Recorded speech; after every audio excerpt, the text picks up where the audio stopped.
اسلامی دنیا جو کہ اس وقت 1.5 بلین مسلمانوں پر مشتمل ہے، بے پناہ شورش میں مبتلا ہے۔ امت مسلمہ کو موجودہ پرآشوب دور میں قابل قیادت میسر نہیں۔ تاریخی اعتبار سے ماضی میں مسلم دنیا کے علمبردار عرب، ترک اور ہسپانوی وغیرہ رہے ہیں، اور ان سب تہذیبوں اور آبادیاتی تبدیلیوں کا مصر اور ترکی کے علاوہ خصوصاً پاکستان پر گہرا اثر ہے۔ چاہے وہ بنی امیہ کے جھنڈے تلے محمد بن قاسم کی سندھ کی فتح ہو، مغل دور اقتدار ہو، یا پھر مسلم لیگ کی تشکیل، اسلام ان تمام ادوار میں برصغیر کی شناخت کا نمایاں پہلو رہا ہے، جو کہ اب بھی پاکستان سے جھلکتا ہے۔ برطانوی نوآبادیاتی راج کے دور میں تحریک آزادی نے 1947 میں پاکستان کو دنیا کے نقشے پر ابھارا۔ اس وقت پاکستان فوجی لحاظ سے سب سے مضبوط مسلم ملک ہے اور موجودہ دور میں واحد نیوکلیئر طاقت والا مسلم ملک ہے۔ اس کی 7 لاکھ فوج دنیا کی 6ٹھی بڑی فوج ہے۔ سیاسی فراست کی کمی اور کرپشن کی موجودگی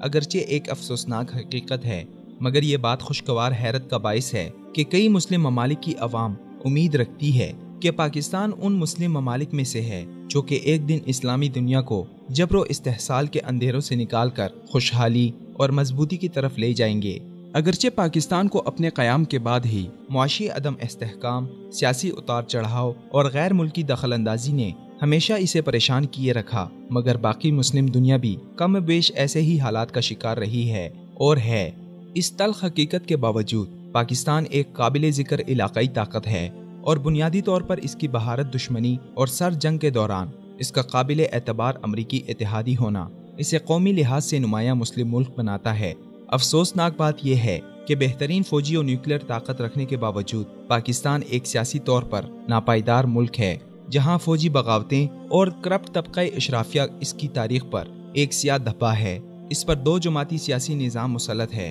جو ہمیشہ عوام کی داد رسی کرنے میں ناکام رہا، اور امریکہ کی وار آن ٹیرر کے بعد پاکستان اندرونی شورش کی دلدل میں مزید دھنستا چلا گیا، اور پاکستان کے لیے اپنے حقیقی مقاصد کے حصول میں ناکامی کی واحد وجہ یہی ہے کہ اسے آزاد اور شفاف قیادت میسر نہیں۔ مسلم دنیا میں ترکی اور مصر کے علاوہ پاکستان وہ ملک سمجھا جاتا ہے جو امہ کو مہیب حالات سے واپس نکالیں گے، اور یہ خیال تصوراتی نہیں، کیونکہ تینوں ممالک کی افواج کسی بھی دوسرے مسلمان ملک سے زیادہ جنگیں لڑ چکی ہیں اور شورشوں کا سامنا کر چکی ہیں۔ یہ تینوں ریاستیں تصویراتی اہمیت رکھنے والے خطوں میں ہیں، اگرچہ ان تینوں ممالک پر مغربی حمایت یافتہ آمروں اور حکمرانوں کی طرف سے عوام پر سیکولرزم مسلط کرنے کی پوری کوششیں کی گئیں، اور ترکی کے علاوہ بقیہ دونوں ممالک میں اب بھی کوشش جاری ہے، مگر یہاں کی اسلام پسند عوام نے اسے ہمیشہ مسترد کیا ہے، چاہے وہ خلافت عثمانیہ کا پرشکوہ ماضی ہو، جامعۃ الازہر کی تاریخی شان و شوکت، یا پاکستان کا امت مسلمہ کا متفقہ رہنما ہونے کا یقین۔